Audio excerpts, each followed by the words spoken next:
Okay, what it do, y'all? We are going to put together a Moira tier list, a more duo tier list. My thoughts and opinions on playing Moira into Moira. What the fuck is? Yeah, Moira into other supports. So we're going to go from being able to play more full DPS Moira to having to focus on playing more as a healer and dealing damage to mediocre, and then just certain picks that I rather would not play more because it's more stressful than fucking helpful. Which are some, and this kind of tier list goes into kind of like the low elo play. Some of them kind of still work into the higher level play. So when I say low elo, I mean like kind of anything below plat, like gold, silver, bronze. Plat is still iffy with the way this matchmaking goes. You can also take this into consideration for if you're solo queuing and you're not familiar with the support that you're playing with, because a lot of the times if you're playing support, you do not want to be too reliant on how well your support is going to actually heal up your team, because in order to be efficient when you're playing in a support role, you want to make sure that you are the one that's trying to keep the team up as much as possible, because there's no telling how efficient your other teammates are going to be, especially with some of these picks, because sometimes some people are fucking brain dead. And then from there, you know, in the middle of the match, you kind of have a better idea of how you want to play. So rounding off the list, starting off 100% with I rather the fuck not play this composition, is Moira and Zenyatta. I refuse to play more than Zenyatta because a lot of it, you will be focused more on healing and keeping your team up so much in the lower ranks. Like this like, granted, like you have a mediocre tank, a lot of the times you might not. As a support, you can play with your tank and help your tank carry games. You cannot carry the game, but you can help efficiently keep your tank alive, outlive their tank, and win more fights and play, especially with everyone else on the team. So with Moira, like I said, a lot of the times you want to be a tank ass. With this in particular comp of Moira and Zen, it's not going to work out that way. You're going to be more stressful with your team constantly dying, you completely out healing the Zen 100% of the time. Your Zen only having single targeted heals and not being able to push out like heals across the team as much as you are. So now you're spacing yourself out a lot, and having to play back and worry about it. I do not play this team comp. Every fucking time my teammate picks Zen, I automatically swap over to Kiriko or someone else with like spread out heals, because what happens a lot of the time in low elo is that if someone is picking or playing Zen, they're going to be more focused on DPSing than managing and helping keeping up with heals. This dude, like everyone talks about like DPS Moira, but no one ever says anything about DPS Zen, when that's all Zen can actually do at the end of the day. His healing is kind of shit. But his Discord and his utility across is kind of good. The Transcendence is pretty good. Discord Orb is really good, but he's not going to be as efficient as like helping keeping up the team as much as you are as Moira, with Moira, which is gonna have you stressing. So like this matchup, I mean this duo composition like is just no in my books. To the next pick, I fucking Moira and Lucio. I put that in I a lot of the times I'd rather not play it, but it is a lot more doable because not that many people really play Lucio. So, you know, like a lot of the times the Lucio should be playing with the tank, but this is one of those things where like you can't really in low elo put the idea out there that like your other support is going to play the way that they're going to try to be. So this is kind of one of those ones where you're not going to be able to backline as much, separate from the team too much, because your Lucio might be doing that as well for boops and plays, where he's not really going to be with the team as much as he should be. So you're going to have to focus a lot harder more on pushing out those heals and making sure more people are healed as well, because 9 times out of 10 Lucio ain't gonna be with the team, like at all. He's gonna be across the map shooting and booping people, doing weird shit, and not really being with the team. But Beat is an amazing ult. Speed boost is really good as when it comes down to helping push, especially if you're playing like a rush down composition, which like this season of season 3 is currently at. Like there's a lot of dive tanks, there's a lot of play, so playing that aggressive play style works way more efficiently with Lucio compared to like Zen, because Zen is more stationary. You gotta heal Zen, then but Lucio can boost himself up, he can heal himself, and stay in the fights a lot better than Zen can. Mobility literally gives Lucio the advantage when it comes down to this, and Lucio can make bigger plays than Zen can. So that's why I kind of put this up there, like especially if like you're playing dive tank or you're rushing into the team. Having a Lucio on your team actually works really well with that composition, because you're with your tank, you're buying your tank, your Lucio is able to speed everybody up. You're boosting. You just really should be at this point walking the fuck over everybody, hopefully. So this it's not a bad pick, but you do have to be more mindful of healing, because Lucio heals aren't the best. He does like little subtle heals, so you do have to heal a little bit more. But if you're playing a dive composition and everybody's kind of grouped up together, it makes it a lot easier versus everybody being spread out and you having to spread yourself more thin to dash over here, heal this person, to come back over here, make sure the tank is healed, catch this DPS is all the way, So it's most def a doable composition as well. All right, so off to the next pick, which what are we gonna do?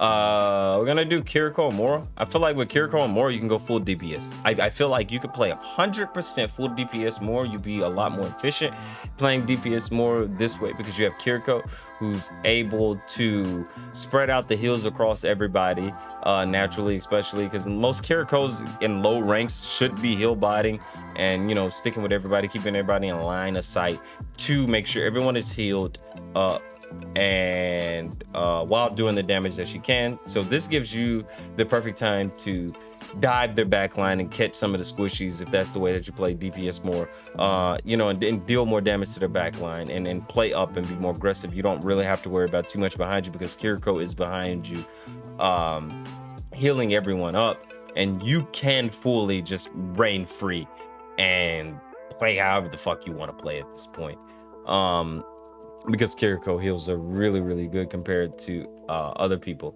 and her heals are good. Kasune Rush is with fucking like playing with Moira. The sucky does a lot of damage, and if there ever is the opportunity and chance where you kind of don't need it, we're talking like last push overtime moment here where you can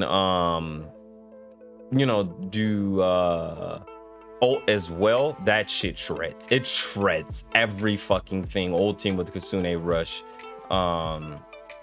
with Moira, even though you shouldn't a lot of the times, but the chances that you do, it shreds. That shit just melts health, and allows you to play a lot more aggressive with this.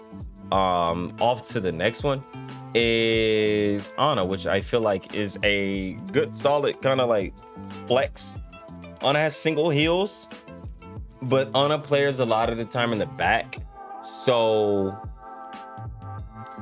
you can play aggressive in this pick as well, because a lot of Ana players are really good at keeping the team healed. Ana's are really good at staying alive and keeping everybody healed, so you don't have to focus too much on like group healing. You're able to stay with your tank, you're able to deal damage and heal and be more flexible if you do decide to dive the back line and deal damage, that you're able to come back and kind of keep everybody healed. So you got to kind of be mindful that you are playing with Ana who does have single heals, but Ana players most of the time in these ranks and stuff are just really good in understanding how they should be playing Ana. Especially with her nanoing the tank and stuff like that, and you're able to help deal damage with the tank and keeping them up and stuff. And then on top of the antis, like the antis are really, really good. You're able to especially chase down a lot of those anti-hero heroes and stuff and get the kills on them as well as to confirm them. So Ana is really fucking good pick. You're way more flexible when you're playing with an Ana due to the utility that she does help add to the team and a lot of the fights, especially when most of the time you're playing up front and aggressive with your tank and the team keeping them alive and healed. But you still do have to be mindful of everyone's healing. Ana's do really good at, like, if there's a DPS over here screaming for heals, that she's able to, you know, shoot them and heal, so you don't have to separate too much from the team to capitalize on healing, because a lot of the time Ana's doing the healing. You're able to sit back and focus on your healing with your tank, and making sure that you pocket your tank and keep your tank alive. The next pick is Bat as well. Bat does have really big good group heals, so it's kind of the same thing with Ana. Baps, a lot of the time they understand how you play Bap, where you're shooting and then you're healing, you're shooting, you're healing. Bap allows you to still kind of be aggressive. You know what, I kind of actually put this here. You're able to be a lot more aggressive with a Bap because of his healing and mortality field and everything like that, where you're able to be more aggressive when you have a BAP that has brain cells and is able to keep your team up, because a lot of the times BAPs are like in the back, kind of in the back. They're sitting back at an angle where they can see, they can shoot down line of sight, and they're able to burst heal every, boom, spam heals and burst heals everyone up, because BAP players have really good heals on top of mortality field. If they're 10 meters away, he has his burst heal up on top of the window as well for your tanks and stuff like that when it comes down to healing. So that allows you just to be able to play the fucking game when you have a competent BAP, where you can go in, you can play aggressive, you can dive the back line and not have to really worry about too much of if your team is up, because BAP has the tools to actually keep your team up a lot more with having immortality field. So this is also a really good point where you could 100% a lot of the times with a good BAP play a lot of more DPS more. So yeah, the next is Brig and Moira. Okay, I'm going to put Brig in this category when it comes down to this team comp. Even though Brig got buffed, Brig is really fucking good and strong, but not a lot of people are like playing Brigs. But Brig is going to be more of the aggressor when it comes down to this play here than you are. So, and Brigs, a lot of the time, especially kind of like in this ranking, they're not really healing up your team as much. So it kind of fits into that category with Lucio, where you have an aura heal, and the buff to her heal packs doing 25 is kind of good, but you are more on fucking like focused on healing. And when it's time to be aggressive, playing with a Brig is really kind of good. But you're going to have to be more focused on healing and making sure that in this in particular with the Brig, you are like keeping your team up, because Brig isn't. You're gonna have to keep making sure that a lot of the times being smart with your aura orbs, and making sure that you're using them to keep your tank alive, and making sure that you're keeping eyes and stuff on your DPSs and stuff. But because Brig is also, she has, she could toss the health thing, so it kind of helps with that. But a lot of the times you'll be playing this into a dive comp, and if you are a one trick Moira and you don't swap off and you're not playing into a dive comp where you're being really aggressive and everything, you are the main healer. Brig is gonna be your tank, and you're gonna have to heal everybody the fuck up, so it's kind of an ad pick. I rather, like, depending on how good the Brig is, this is kind of one of these picks where I kind of rather play Kiriko, but playing more into Brig with Brig isn't bad. It's not a bad pick. It's ad. You just gotta understand that you have to heal more and capitalize on doing damage and stuff when you can. So you're not able to really dive off and separate too much from the team, because Brig is the one who's going to be more aggressive than you will be in this situation. But in a rush type of comp, this does kind of work well. The healing, when it comes down to burst healing, is 100%. If everybody on the team is low, is 100% reliant on you healing everybody back up, which is the point where this kind of gets stressful. This is kind of the same thing that goes into when you're playing with Lucio as well. You know, you're kind of relying on making sure if your team eats a shit, like a lot of damage, that you are the one who can be smart with healing orbs to heal everybody back up, and you're playing smart and using those orbs right. All right, so the next pick, where I would have to go with Mercy for flex pick. This may be this one may be a little bit different here. With Mercy's buff, and a lot of Mercies in like lower level play are really fucking good. You know, they're really good at understanding how to play this character. They're literally probably like one trick Mercies at this point.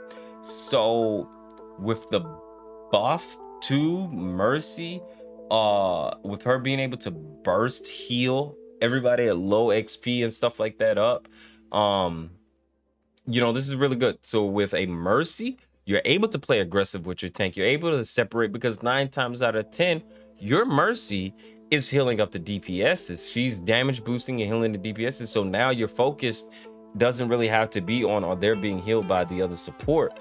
And you know, the Mercy is also able now to heal up and do burst heals to anybody under 50% health. The only thing with this is that due to her change, a lot of the times you may have to heal up your Mercy a bit in some situations and fights, but outside of that, like this is a really solid flex pick as well, because a lot of Mercies below plat or even in the plat area are really fucking good. So you're able to be a lot more flexible when it does come down to this play. You're able to be aggressive with your tank and help dive certain people when need be, but you still do have to kind of focus on managing your heals and making sure your tank is up. And whoever the other DPS is, you might have to attend to them. But a lot of the times, Mercies are really good with being more flexible on keeping a lot of the both of the DPSs up. Your job at this point is literally the tank here at this point. So, but you're still able to run rampant when you can. You just have to be more mindful that if you die in a fight, that your tank potentially could go down. But if she pop Valkyrie, you're fucking all good. So this is it when it comes down to my thoughts with the Moira duo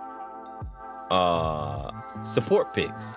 So like I said, with playing with Zen, I really wouldn't play this. I'd rather not play this at all. It's doable, but I mean, like, I've not played with a lot of Zens on my team that have surprised me when it come down to playing. Lucio and Brig are kind of in that same category, where you having to just be more manageful with healing up your team a lot more, because Lucio is not going to be with the team a lot of the times. Brig is going to be very aggressive, so you real deal, your job is to heal up the whole team a lot of the time. So you're gonna have to be 100% focused on making sure you're using orbs correctly in plays, because you might need them to kind of keep everybody alive and healed. Unless you guys are just getting team wipes. Dive comps, this kind of goes up, and as we can see in season 3, it is, but I feel like that, like, you know, there's just certain times where tanks just play stupid, and that's what you also have to keep in mind when you're playing. This isn't the idea that you don't fully trust your tank, because a lot of the times tank play kind of weird, and there's no telling. So you have to kind of gauge if this is going to work for the full game or if it's not, because you have to keep your tank up a lot of the time. So how efficient will some of these comps keep my tank alive versus not? And how much do I have to struggle to keep my tank alive, as far as like focusing on heals and stuff like that in lower ranks?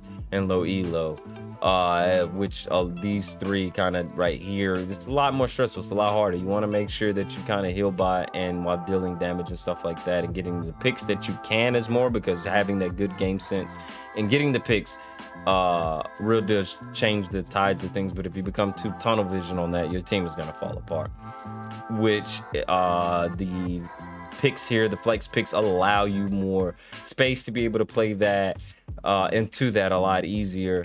And these picks up here, having a really solid Kiriko is gonna make sure the tank doesn't die. You have Suzu to be able to give the immortality, you know, and immortality field to help a bad tank, or to stop a potential tank diff from happening. So leave your thoughts down below if you agree or disagree. How would you rearrange the tier list with you? Who is your favorite support to play with as far as when you're playing with Moira? And I thank you all for watching. Until next time, deuces. Whew.